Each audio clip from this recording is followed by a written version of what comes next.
Welcome everybody to today's webinar. It's the 14th EIWO webinar on exclusion and inequality in late working life. And I'm happy to say that we have Per Jensen and Kati Kuitto here today, and with and without sound problems. We will talk about theorizing the timing of retirement with a presentation by Per Jensen, first of all. So he will talk about 30 minutes on this, and then we have a comment on this topic by Kati, and we are looking forward to it. This and that also to have a nice discussion afterwards. So we will take the time we need afterwards. And if we are not finishing at half past sharp, I hope that you can stay, and if the discussion is interesting enough in this case. And so I think everything works fine by this, and with all the flexibility needed. And Per, can you just take over, and the floor is yours? Yeah.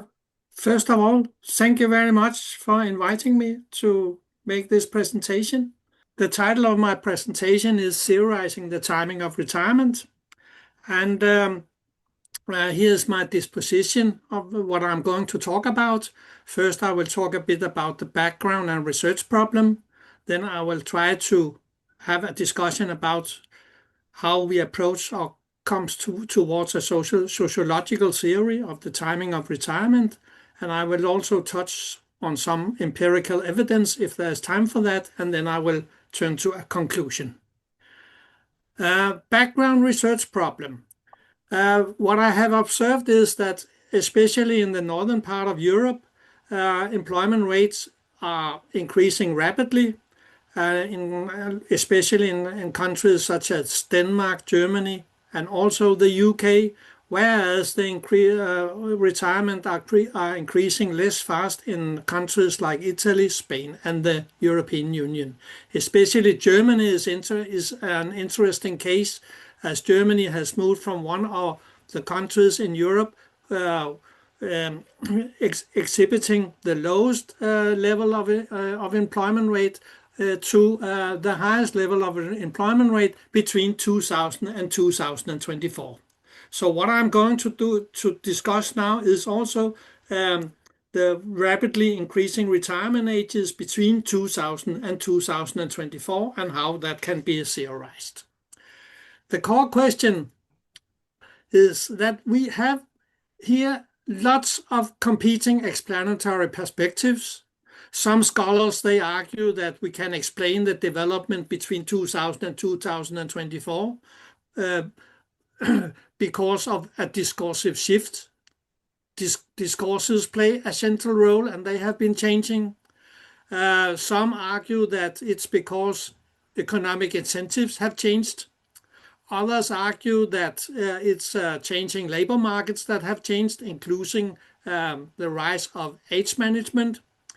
Some point at the welfare services that have enabled participation among caregivers and thereby contributing to changing the family structure, and other points to factors related to the employability of older workers themselves, such as health, education, and also skills, and have also been shown to be of importance.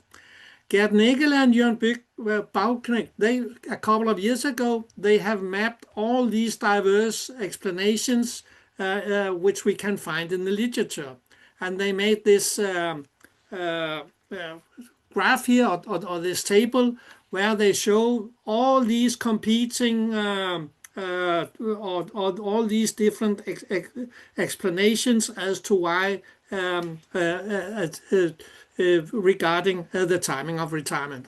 It's difficult to see perhaps, but I have zoomed it a bit in, and here you can see that many argue, well, it's changing labor market policies, it's good practices of workers, of employers, it's the changing workability, it's the quality of life, it's social innovation, and so on and so on. So extremely many explanations, there are extremely many explanations out there trying to explain the timing of retirement. So we know that discourses, we know that welfare state policies and pension system, the labor markets and the family structures and older workers' employability all matters. Yet, much research relies on single factor or sphere-specific explanations, and the interrelationship between these different factors remain more or less unresolved. And scholars have therefore called for a framework that better addresses the work retirement, the complexity of the work retirement nexus, and thereby better to understand the multifaceted nature of the transition from work to retirement. And therefore, based on that, the aim of this presentation is to contribute to the development of a theory that enables us to anchor explanations of to anchor analysis of older workers' changing behavior in foundational sociological notions of society. And my aim is also to provide, not only to provide some theoretical reflections, but also to give some empirical illustrations outlining key developments in Denmark, Germany, and the UK, supplemented with some insights from France. So, towards a sociological theory of the timing of retirement, what I do in trying to develop a sociological theory is that I draw on the age arrangement concept as a conceptual framework. And the claim is very, very simple.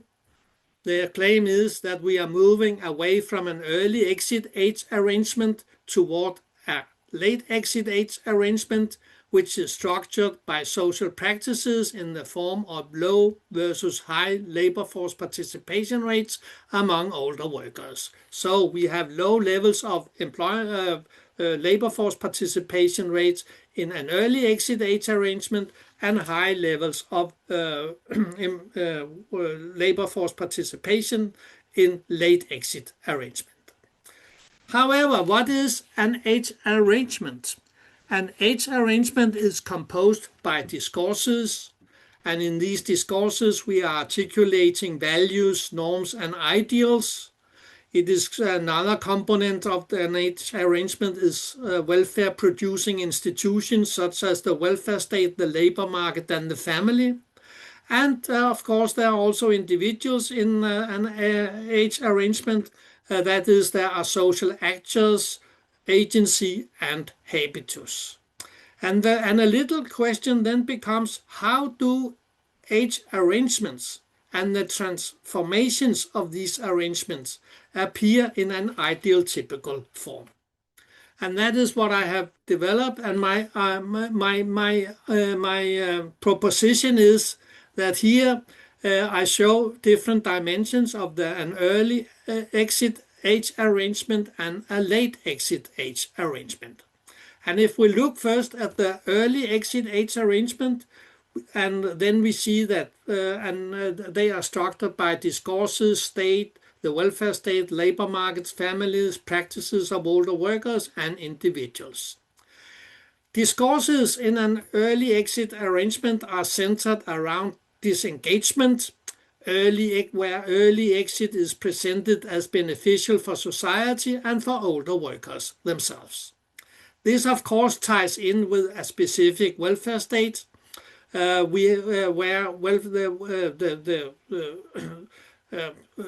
the welfare state provides extensive welfare provision and generous exit options, emancipating, in Gösta Esping Andersen's sense, emancipating individuals from the whip of the market by means of decommodification. What is also part of an early exit arrangement is that labor markets are closed. People are not entering older workers are not entering the labor market because labor markets are closed. They do not allow participation of older workers, or at least the participation is limited and often conditional. And what we see at the labor market is high levels of discrimination.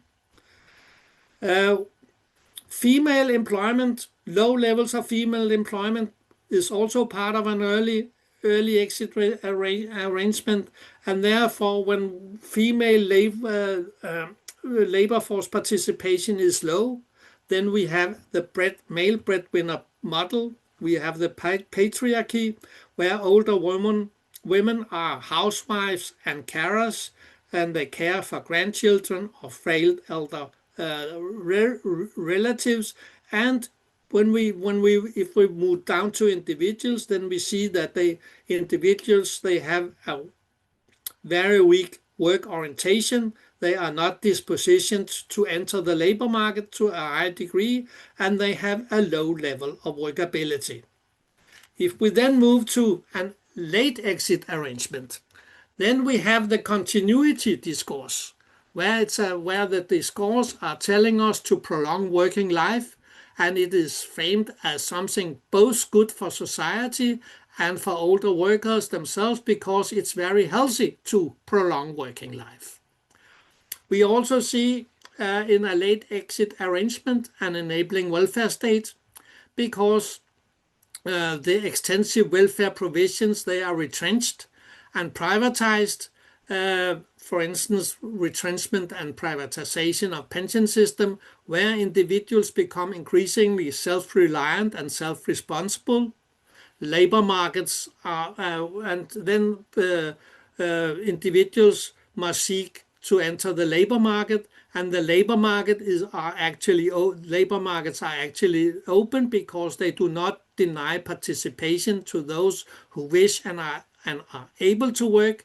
Discrimination is declining, and the male breadwinner model is disappearing. The dual breadwinner model is emerging, where older women become wage earners. Among other things, helped by public provision of child and elderly care, and here couples, they coordinate retirement. And then, of course, individuals, they have a much stronger work orientation and high levels of workability. So here my claim is that the model constitutes, this model here, it constitutes a coherent conceptual framework, because the different concepts refer to one another in a logical and systematic manner, forming an internally consistent and analytical architecture.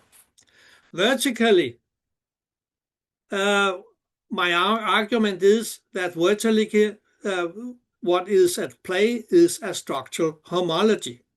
We have a structural homology, and a structural homology across the vertical dimension of so that means that discourses, institutions, labor market structures, family forms, actors, and the practices of older workers cluster in mutually reinforcing patterns within each age arrangement.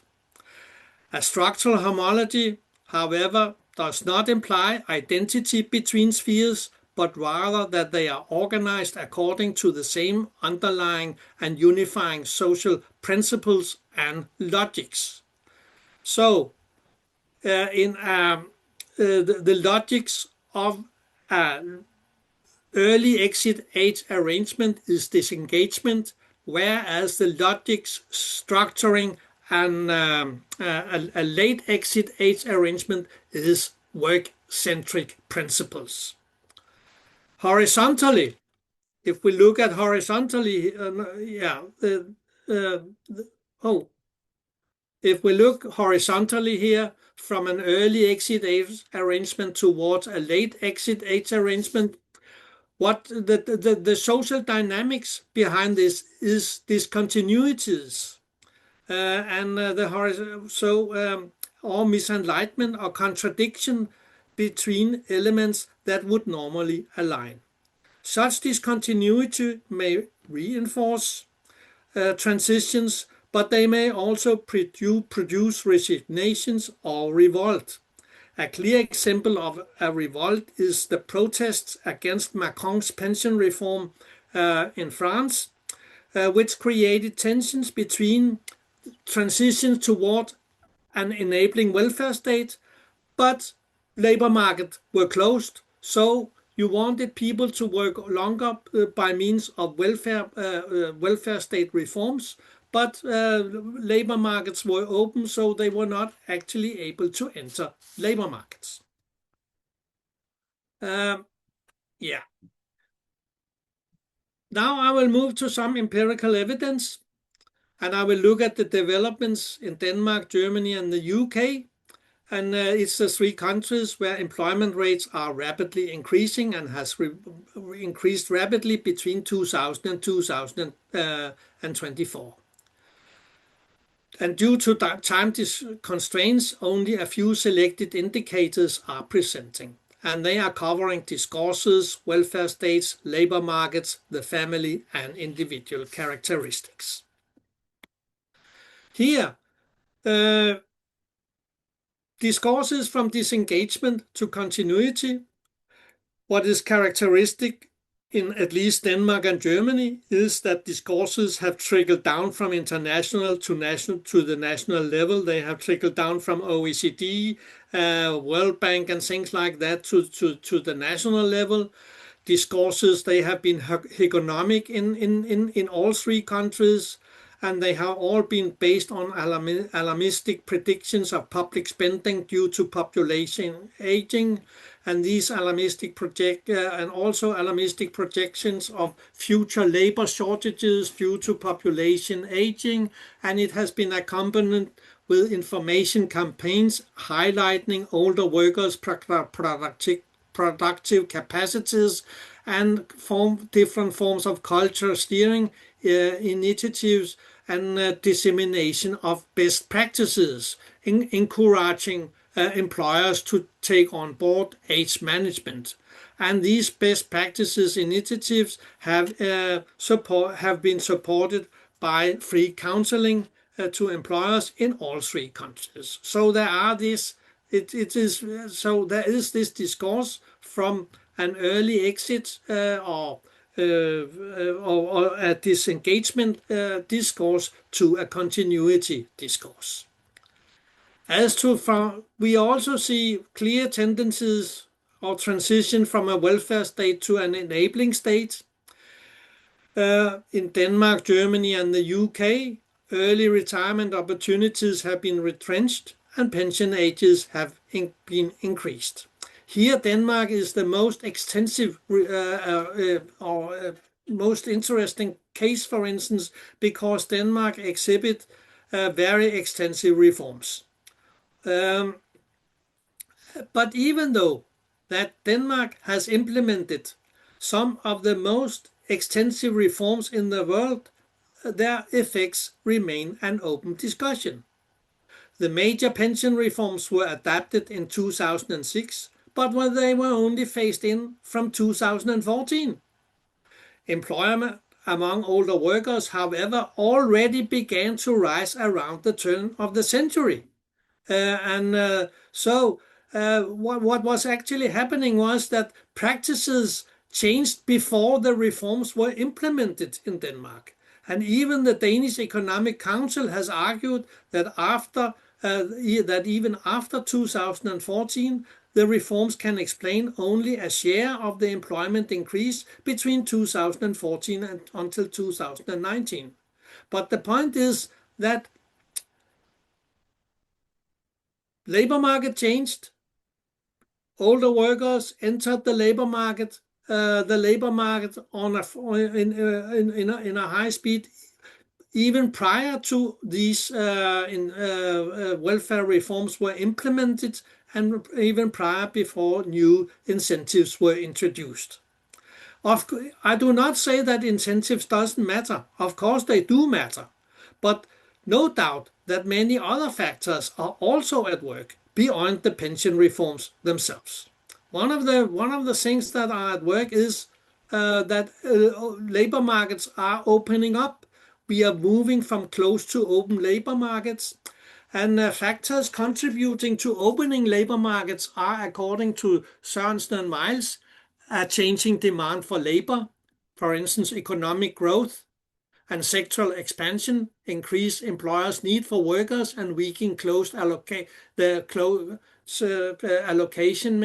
closed allocation mechanism, and also demographic changes population aging and cohort shift create labor shortages that incentivize employers to reduce barriers to entry and recruit from groups previously marginalized or excluded. So, of course, well, these open and closed labor markets, it's a distinction that developed by Max Weber, and you can read more about it in Economy and Society. Yeah, but these Sørensen and Miles, they have argued what open up labor markets. And here we have a German interesting case. The German case, what happened between 2000 and 2016? In Germany, we see heavy demographic change. Between 2000 and 2016, 4 million Germans aged 25 to 55 disappeared from the working age population. And they disappeared because, younger cohorts entered the labor market, while the younger and small cohorts entered the labor market, while older and huge cohort left the labor market. So, and thereby 4 million Germans aged 25 to 55 disappeared from the statistics. Even those below 25, they entered between 2000 and 2016, they entered the educational system on a massive scale. So there were 400,000 less younger people. Simultaneously, the demand for labor increased. Labor demand increased dramatically, actually. The number of employed persons rose by 10%, reaching 39 million. And in parallel to that, age management, of course, spread like rapidly across firms. So there was a huge demand of labor here. And this created a new room for maneuver for older workers. And employment among seniors actually more or less exploded because the demographics and the economics were in favor of older workers. So if an employer really wanted to, if there were vacant positions, they could only look at older workers and then they had to hire them. This development is of course very dramatic, but we see the same trend also in Denmark and the UK. As towards the family breadwinner, here I have taken as the German case, where we see that the older cohorts of women in 2000, they were housewives. They were that's the blue. They were housewives. And they were carers. They took care of their grandchildren and frail elder relatives, whereas between 2000 and 2018, they entered the labor market on a massive scale. So employment rate among those 60 to 64 rose from less than 20% to almost 60%. So that is also the dual breadwinner among older cohorts more or less disappeared, and the male breadwinner model more among older cohorts more or less disappeared, and the dual breadwinner emerged. Yes, individuals, there is also a shift towards a strong work orientation and high levels of workability. Older workers in 2024 are not, or 2020, are not the same as they were around the turn of the century. Those between 55 and 64 in 2020 differ markedly from those seniors in 2000. For instance, they have a higher initial education, they have a better health, and they have a stronger work orientation, and are more willing to enter the labor market. Okay, this moves me to the conclusion, and here's a lot of text. But my point is that societies are undergoing profound transformations across Denmark, Germany, and the UK. we can observe a broad shift from an early exit to a late exit age arrangement. What becomes visible is that a multiple societal domains, discourses, institutions, labor market structures, family arrangement, and the properties of older workers are moving more or less in the same direction in these three countries. These domains are governed by a shared societal rationality or a dispositif centered on the expectation that older individuals should remain in the labor market and extend their working lives. Crucially, this rationality is not only externally imposed, it is increasingly internalized by older workers themselves.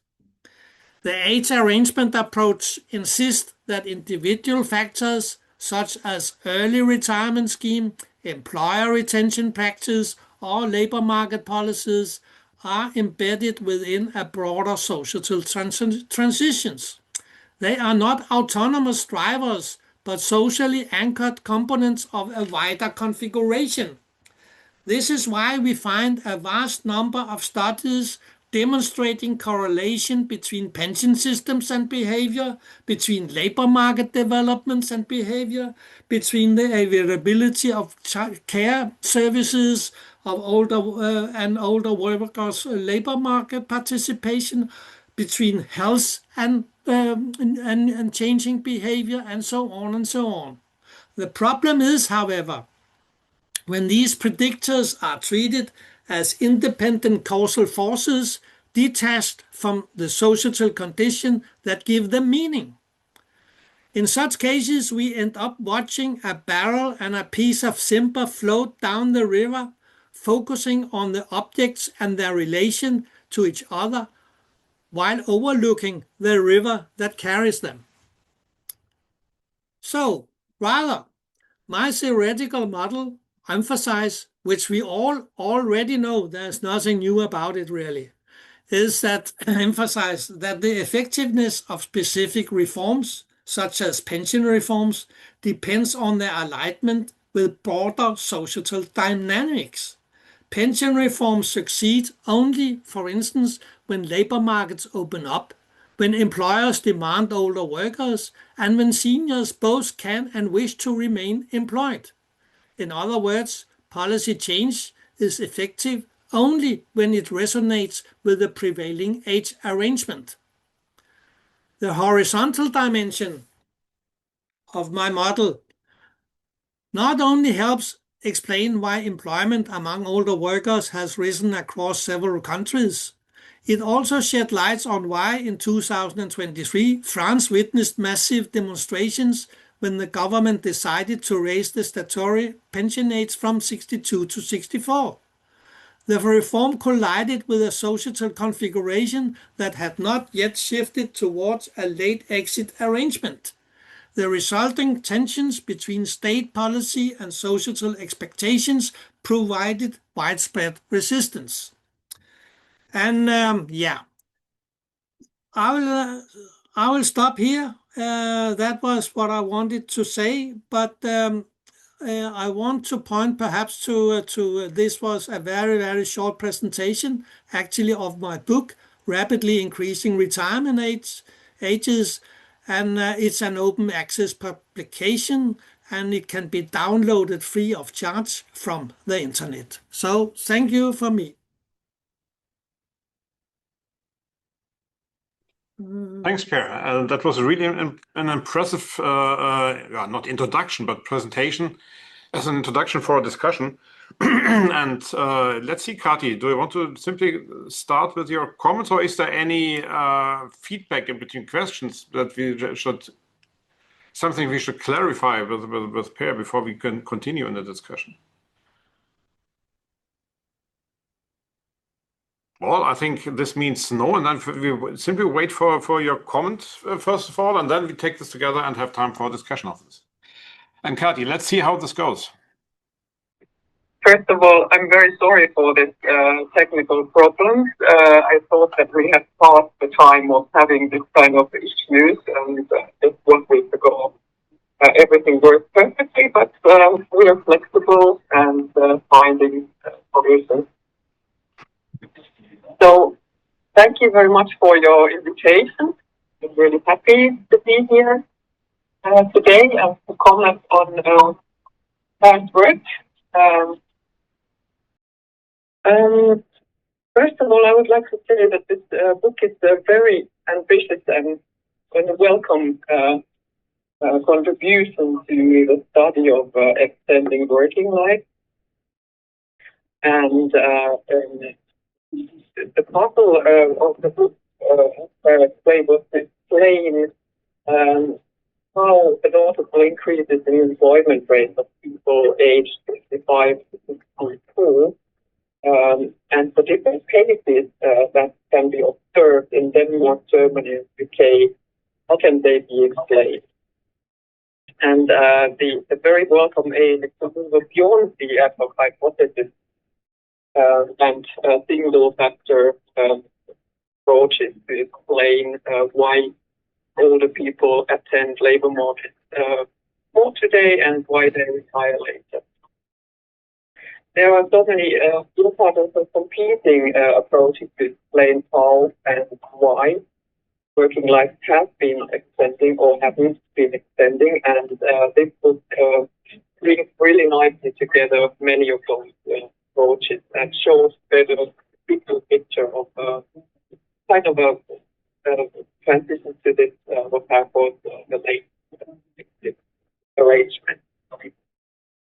And as far as I understand your it's a kind of a comparative case study designed with more similar outcomes design and with different institutional design.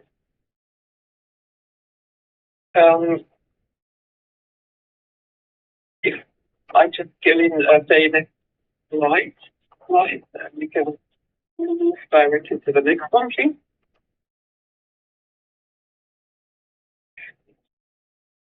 I have some critical remarks which are more general, first of all. From the methodological point of view, as you bring in evidence from these three countries that end up in the same outcome, but with different bases, it would help to start more contradictory evidence. So, including also cases where the outcome hasn't been the same. And you touched on this with the French case, but we definitely would love to have in the future more evidence on empirical on other countries, which enhance, in my opinion, much the explanatory power of the theoretical framework. And then I will also come later to this point, the wish.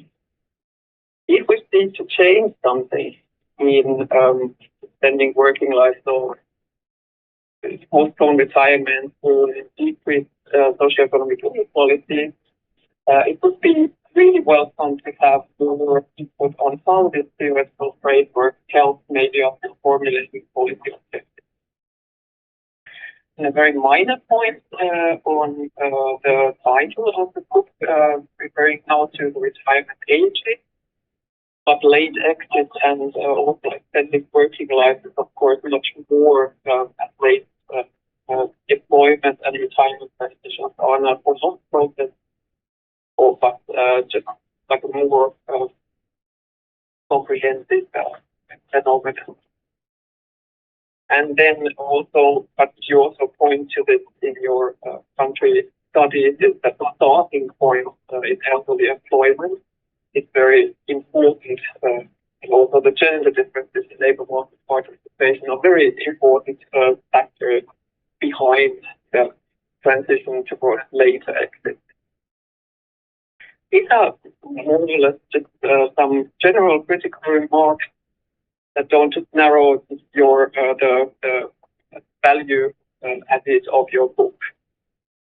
I would like to make 3 points based or inspired by your approach. These are more to throw in ideas about how we go on when we are studying policies of extending working life later. Yes, please. And the next book is My first point refers to the changing meaning of age as a number and what we consider the late exit. So there is a lot of talk about that 70 is the new 50, based on individual properties such as health or the cognitive capacities, interests, and also the age cultural norm.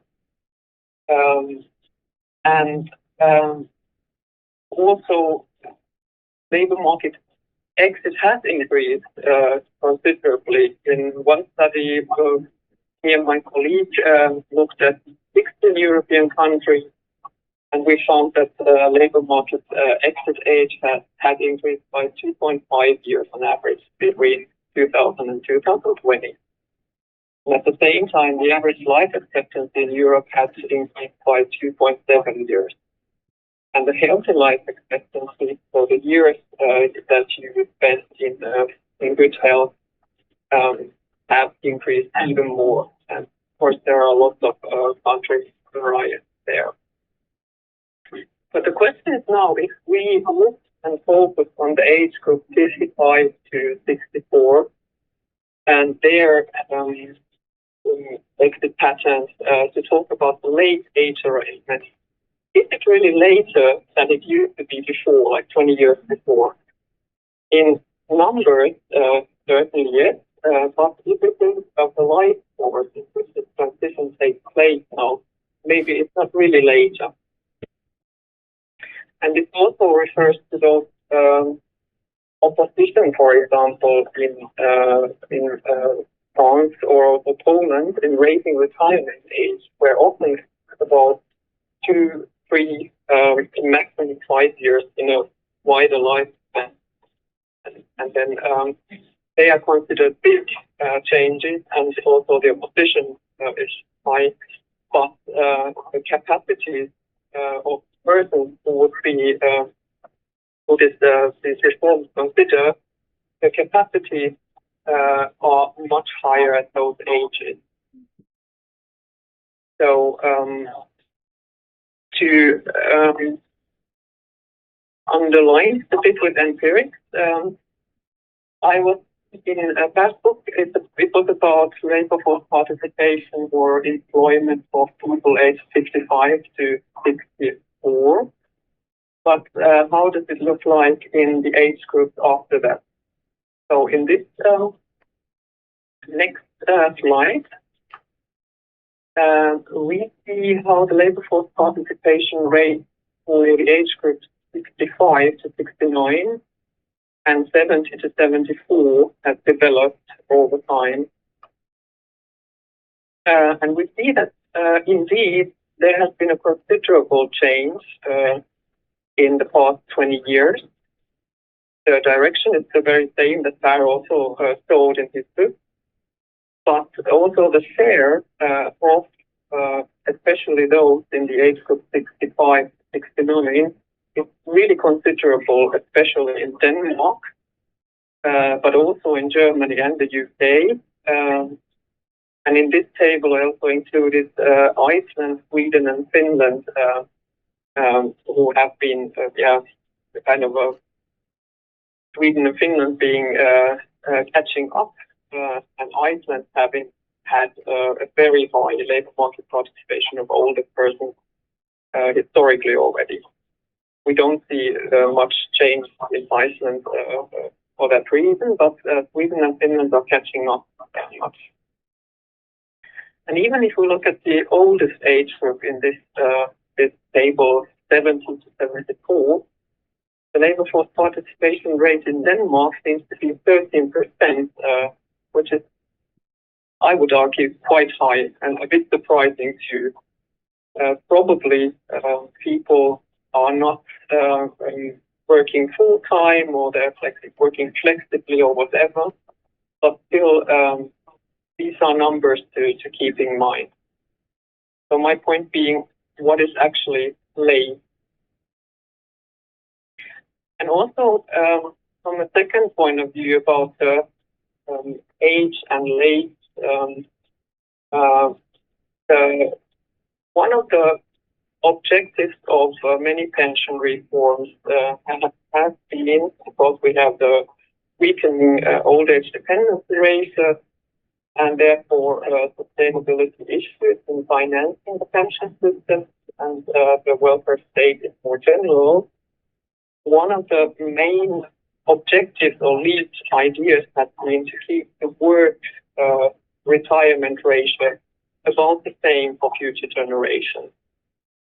And one of the mechanisms to do that is to link retirement age to life expectancy.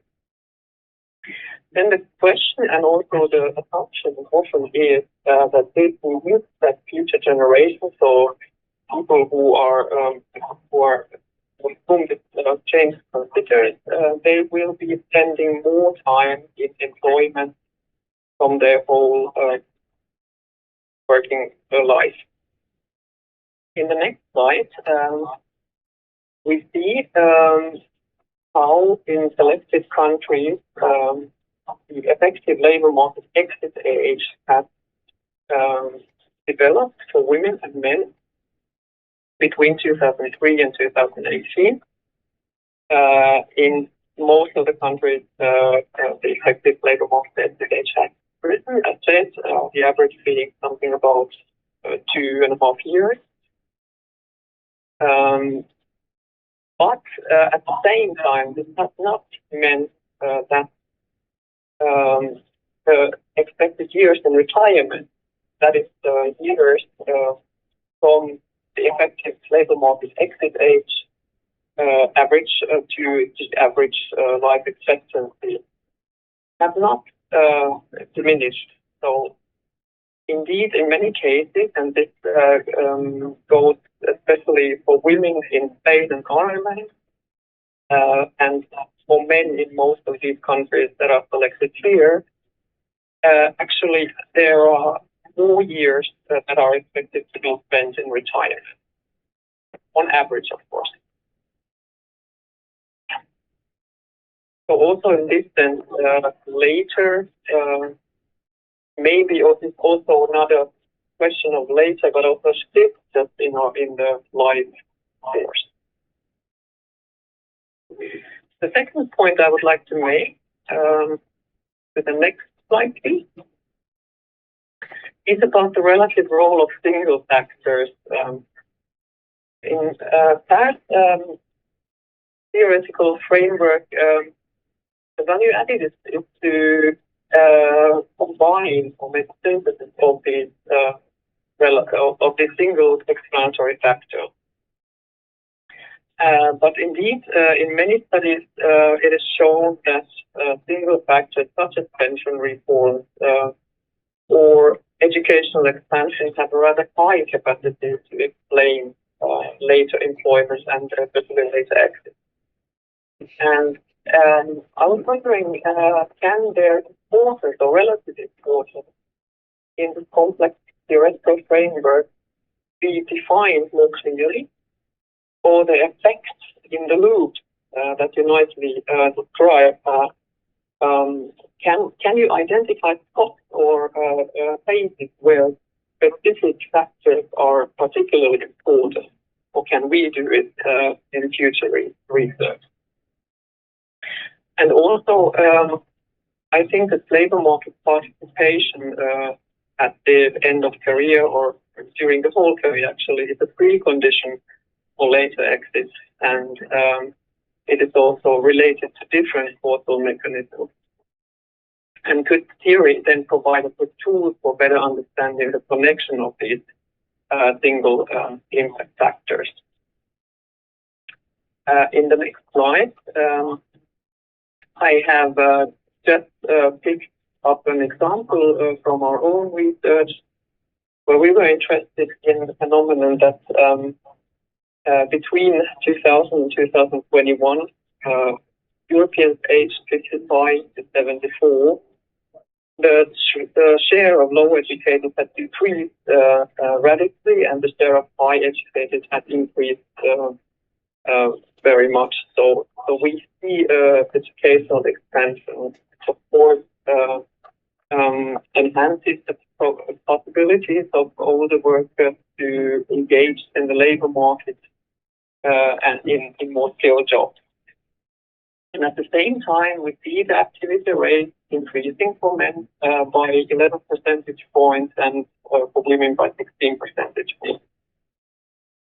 And using a decomposition analysis, including 26 European countries, we see that educational expansion, so rising educational levels, explain 15 to 25% of men and 20 to 35% of women's increasing labor market activity rate.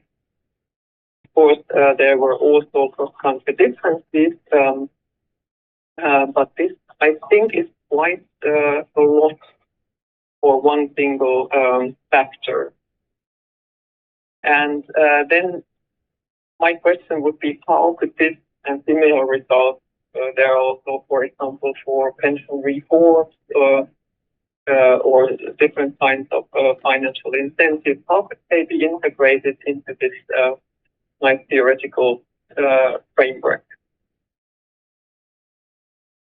And then on the next slide, my third point. And now this is probably also something that is keeping in most of the country chapters in one way or another, but I would like to emphasize that socioeconomic inequalities in working later are a challenge which is not considered enough, neither in research nor in the policy. And in general, we see that the policy of extending working life has reached its objectives quite well. People are engaging in the labor market later, and they are working longer, and they are retiring later. But we also see that inequalities have increased, and maybe also will increase in the future due to several different pension reforms, which might add to socioeconomic inequality. So there are socioeconomic differences in health and workability, as well as employability. And together with those costs in pensions, that emphasize more and more complete full working life to get adequate pensions or full pension benefits, but also the shift from statutory pension provision to more private pension saving. We reinforce the life force inequalities in working life, also in old age incomes.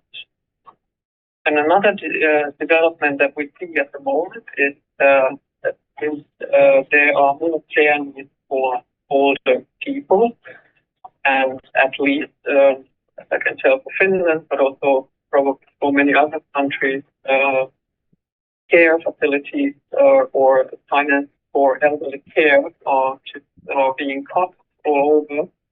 This means that working age people are more in charge of taking care of their frail elderly family members.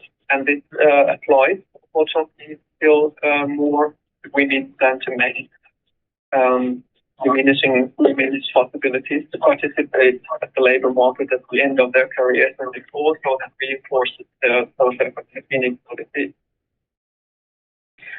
And then one point that is not very much considered in research so far is that there are also differences in employers' capacity and their need and their willingness to retain older workers, and even less attempts to study or to discuss about how public policies could support employers in retaining older workers. We all know that the employers' attitudes and employer practices, workplace practices are a key, one of the key factors for older people to stay longer in working life. but what can we do? It is important to find ways to make extending working life socially sustainable at all levels for the individuals, at the labor market or employment levels, but also for the welfare state, where the legitimacy of pension might be at stake, in danger if we have lots of reforms piling up effect or increased social inequality. Finally, I have some more questions or ideas how we could utilize the theory or the theoretical framework for future research on extending working life. So what I would like us as a researcher community interested in extending working life to consider is, can key drivers or kind of loop modifiers or decisive points in this loop for the transition from early exit to late exit be identified? And do they differ by country, or do they systematically differ by welfare regime? And also, can factors be identified that are hindering or slowing down the shift? I'm thinking about the case of France here.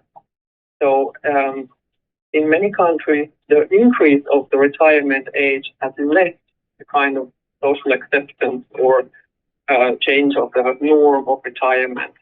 But if the political situation in France is such that this kind of reform does not seem to be doable, then what are the societal forces or societal reasons in the background for France, or also for other countries that might have not made through the transition to the later exit yet? I thought it was quite interesting to hear about the German passport case, and are there some cases, some factors which we could use for learning? Talk about the job centers and training tailored for seniors, or also maybe there a higher focus on preventive healthcare. Which kind of factors can we identify?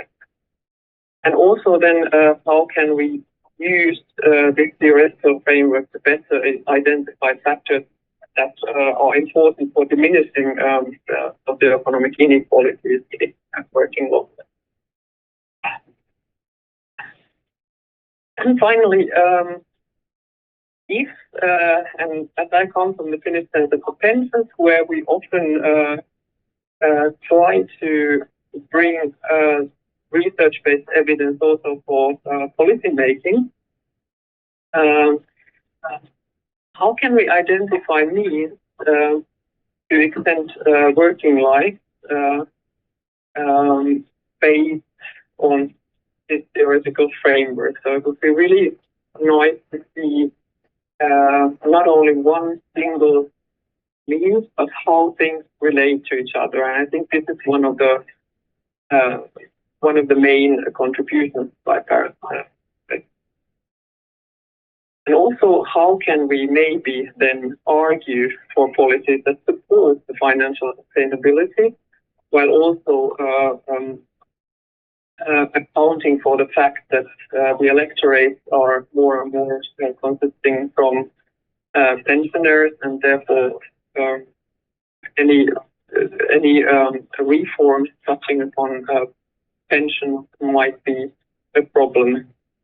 And also, how about the intergenerational fairness and the situation of the young generation, if we want to pursue the later arrangement or late exit arrangement further? Okay, thank you. Those were my inputs and ideas for the discussion. I'm looking forward to any questions and comments. Yeah, thanks a lot. Thanks a lot for this great extension of the debate and for enriching also further the discussion initiated by Per. I was really thankful for the nearly the two last comments, which one was to relate the late exit regime perspective to the question of high inequality regime, maybe, or to the question how does it relate to socioeconomic inequalities on the one hand, and on the other hand, your final excursus to intergenerational fairness in this perspective. And I like this idea to extend it in this way because it could make the approach that Per introduced even more fruitful. Add to this also in a research perspective. And but I will first of all open the discussion to the group and simply invite for comments, questions, protest, whatever. So yeah, get you. Can you hear me? Yeah, perfectly well. Good. Francesca Bettio from Italy. Okay, that's the phone number. Good. I have one comment, well, in fact, two comments. Well, first of all, thanks very much. It's an extremely interesting topic. And both the presentation and the comment have given me a lot of thought, a lot of food for thought, sorry. But I have some questions to be asked. First to the presenter, and that is one particular issue that has been raised several times, the case of France, to argue that you cannot really introduce reforms to old age pension entitlements unless somehow the population is ready. Now, Italy is a perfectly contrary example, because in our country, the reform was introduced in about 2012. It's a major reform. Nobody expected it. And in fact, in later years, including now, there are several attempts to sort of erode the reform, but the attempts are not really succeeding that well.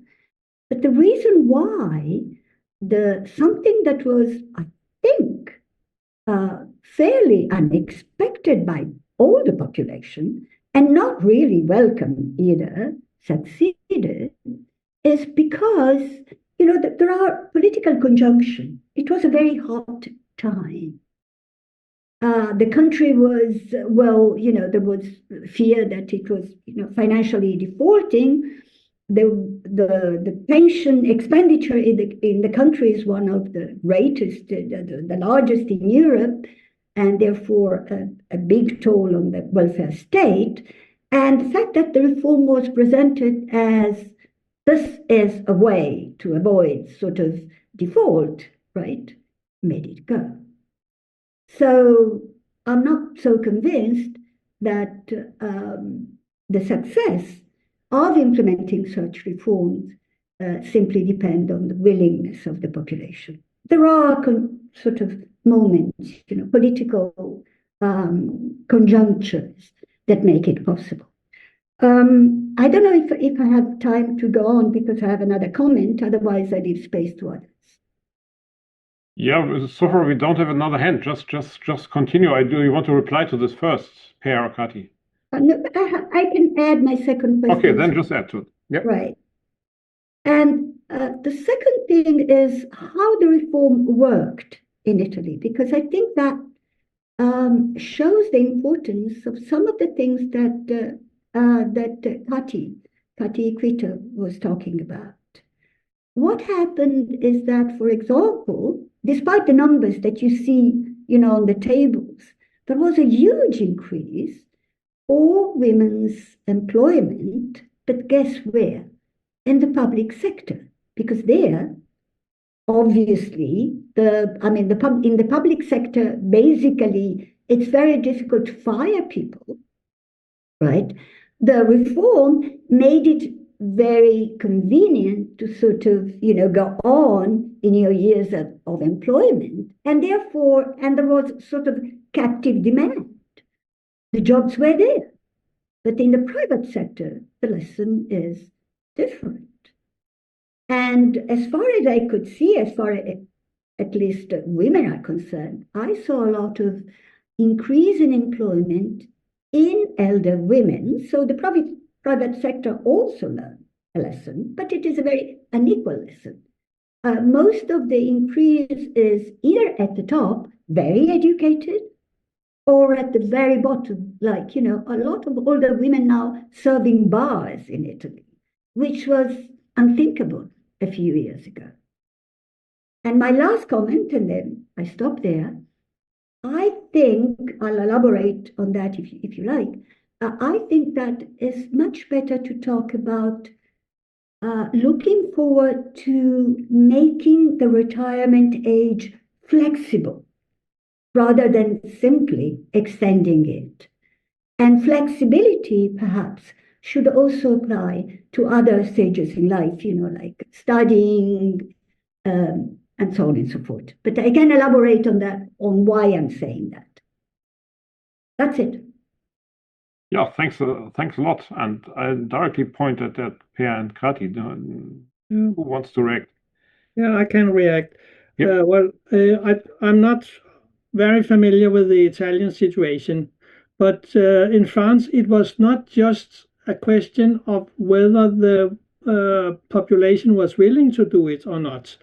The point in France was, as compared to to Denmark and Germany, for instance, the discourse was not hegemonic. There was not an economic discourse. There is I don't remember the name of it, but there is a council advising politicians and the prime minister about pension issues, and they were very in much disagreement about what should be done, and that is totally contrary to so within the elites there were huge discrepancy about, and they did not agree about what should be done. Some argued that we should raise the state pension age. Others argued that we can just increase taxation on the most wealthy and things like that. So there was no hegemonic idea about what to be done.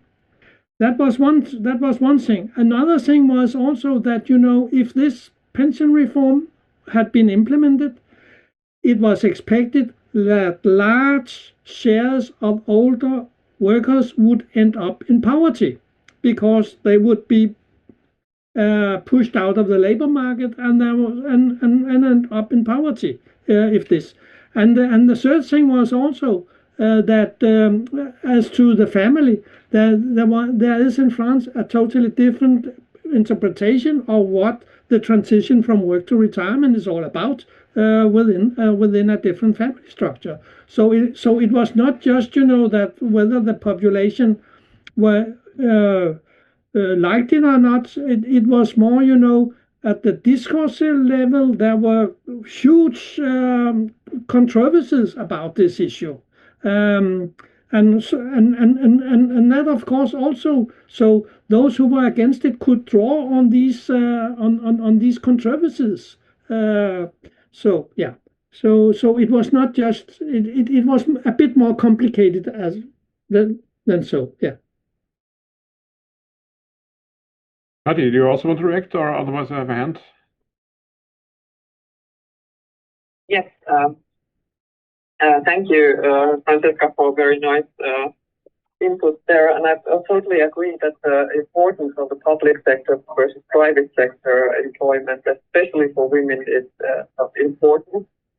The same kind of situation also applies to Finland, only with maybe the difference to Italy that the high female labor market participation also during the other phases of working life based on their high share of the public sector.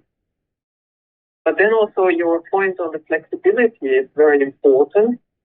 And actually, I think that in reality, behind those figures that we are looking at, like the labor market participation rate or the employment rate or the exit age, there is already a lot of flexibility included or hidden, which we cannot really measure because we only see the aggregate measures.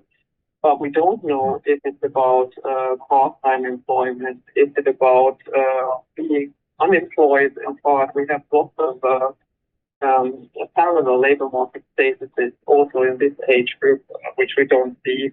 So I think in general we need to maybe move to a more nuanced understanding of the phenomenon of late labor market participation and pay attention to that. Thank you. Yeah, thanks a lot. Maybe, yeah, I have a hand, Hans Martin. Yes. Yeah, okay. Yeah. Hello, I'm Hans Martin Hasselhorn from Germany. We are conducting the LEADER study, following the baby boomers from work to retirement, also conceptualizing the work-retirement transition. And thanks, Per, for your input. I have a question of that is the following. In your late exit arrangement, you're assuming under the category dispositions and characteristics of the older worker subgroup, you're assuming a strong work orientation and high levels of workability. And my question is whether the opposite would be logical, because in societies where large groups are included in the workforce, those with reduced personal capacities, with reduced health, are forced to remain in the workforce. For example, we have seen an increase by 1.2 million people with poor health among the older workforce between 2009 and 2014 in Germany. So shouldn't it be a characteristic of late exit arrangements that you are dealing with the more vulnerable older working population? Well, my indicators, that is, I have taken life expectancy, for instance, as an indicator of health. I have used the educational level as an indicator of educational.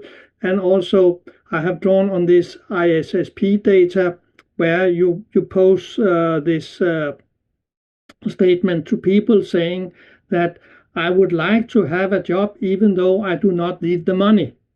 And if you ask German older, those 55 to 64 years of age in Germany in 2000, there were much less saying yes to that statement as compared to later. But I also think that you are right, that more people are forced to work even though they are in poor health. And that is so. This late exit arrangement also comes with some contradictions. And in the book I also mentioned, for instance, and also what Andreas touched upon, huge inequalities. Because what we see in Denmark, for instance, is that those highly educated, they work much longer or beyond the state pension age. They don't stop working. And those who need to stop working are not allowed to stop working. And the problem is if you look at those better, if you look at males, those better educated have a life expectancy 10 years longer as compared to those with low education. So there are really inequalities embedded in this framework. So I also guess that more people are actually, there are more vulnerable people in the labor market today than than previously. And what the Danish data also show is that more and more people have to take some sort of painkillers before they go to work. So in that sense, if that was what you mean, I fully agree with you.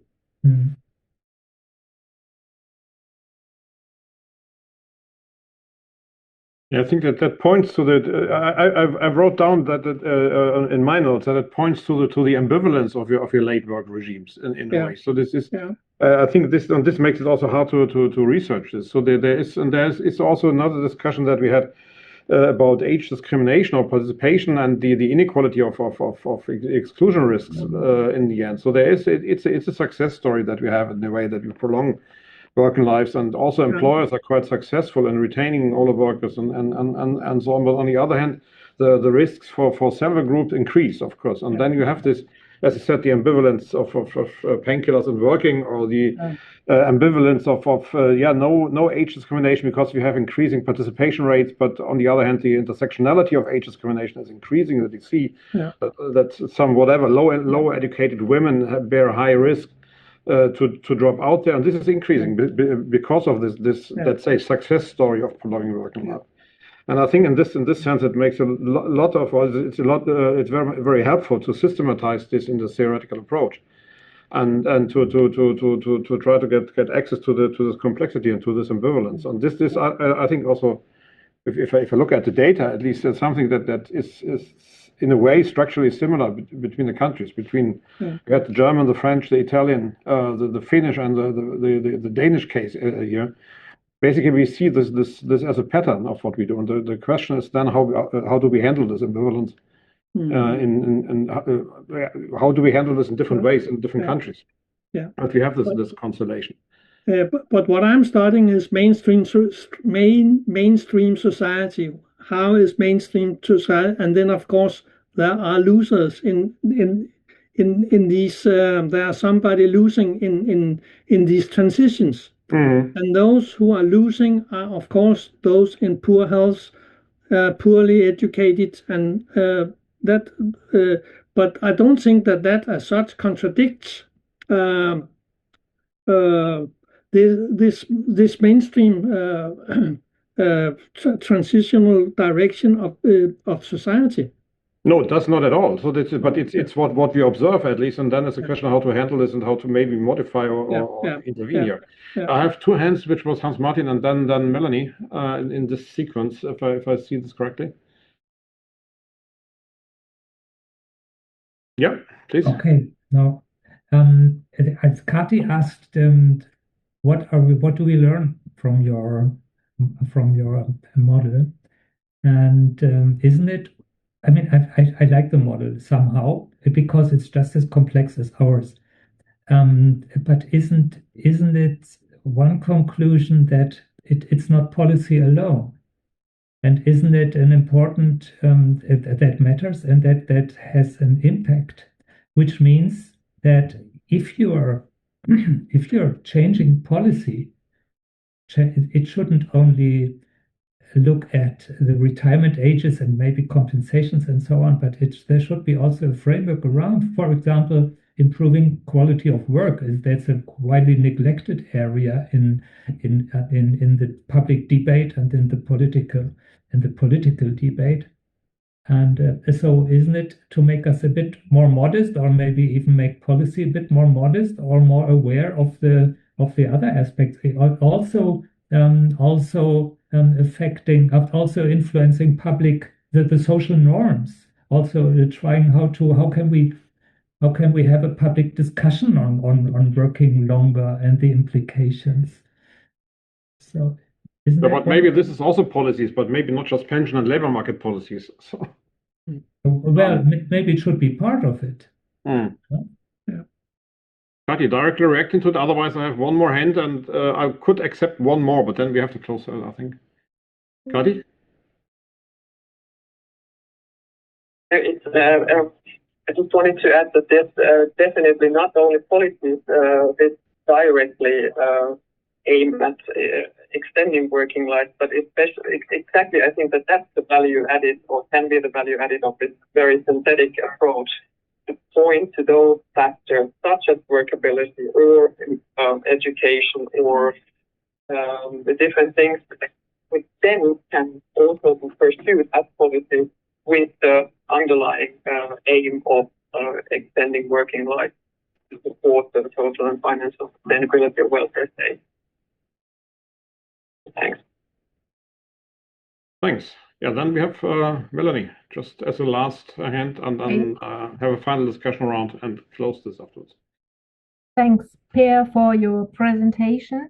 And I got stuck at the point of shared societal rationality and of the idea that the whole society runs into one direction, and it is true on all levels, so macro, meso, micro level.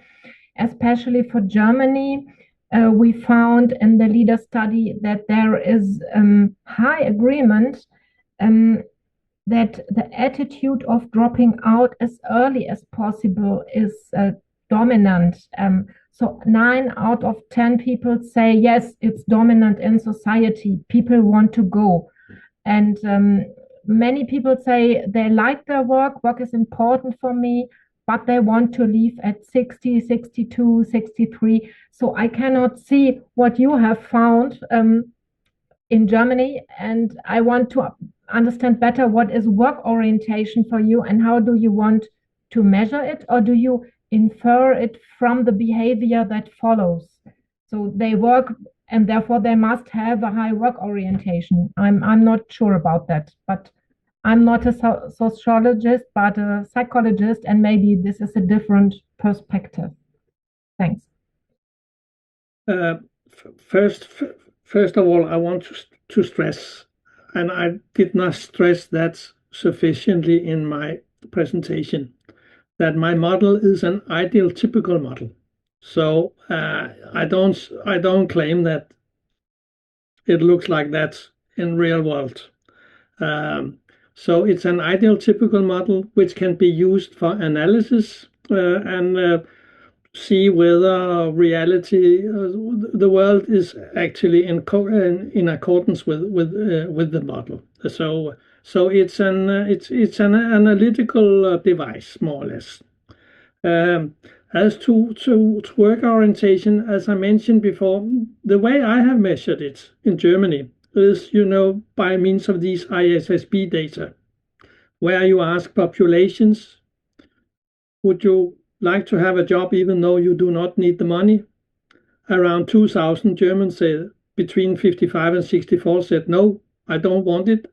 And but today they are to a higher extent in agreement with that statement. And so that is how I measure it. Yeah. So But it is, and that of course should be emphasized, it is an ideal typical model.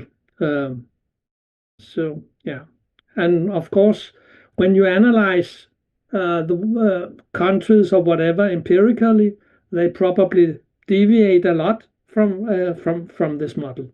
Though I think that my claim is then, I have found these trends not as one-to-one, but these trends in Germany, Denmark, and the UK, and I have found different trends in, for instance, France, and where it deviates.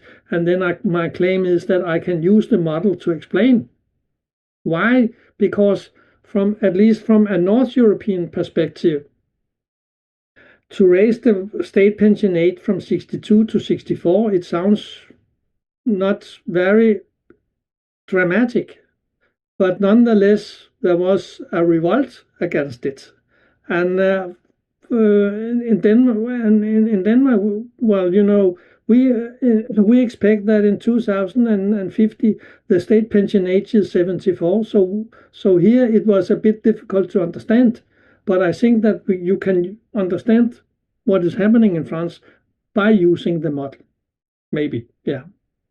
At least it can be used as a starting point for research exactly on this, and then you can maybe elaborate on the model, or maybe apply this at least. But I think it's a good and valuable starting point for all our research. And as Hans Martin said, well, it's you said you like it because it's as complex as yours, but it has an appropriate complexity, at least that goes beyond what you usually see in public discourses. And this is already a step to systematize it on a more appropriate level. And yeah, let's continue on this. So this is all I can say here in the webinar. And let's continue this discussion in the next round, and maybe also in the 15th webinar that we continue then probably Julian in May. I think we have scheduled it, but we don't have a proper date. Or do we have a proper date? No, not yet, but we will announce. Okay, but it will be mid-May that we continue our series and have a next chance to also discuss these issues. And continue this, of course, in a way. I think it's worth it to have these meetings in these interesting settings with all you on board and contributing. Thank you very much for today. In particular, thank you very much to Per and Kati, and also to thanks for all the contributions to the discussion. And I think you both could probably distribute your presentations if people ask you, and just send a message directly to Per and Kati to get this. And this is also recorded here. Did we ask for permission? Yes, we asked for permission in the registration. Too much talking today, and so you will find it also on our website if you're interested in kind of the documentation. Thanks a lot for today. Enjoy the rest of the week and enjoy the weekend afterwards, and hope to see you soon.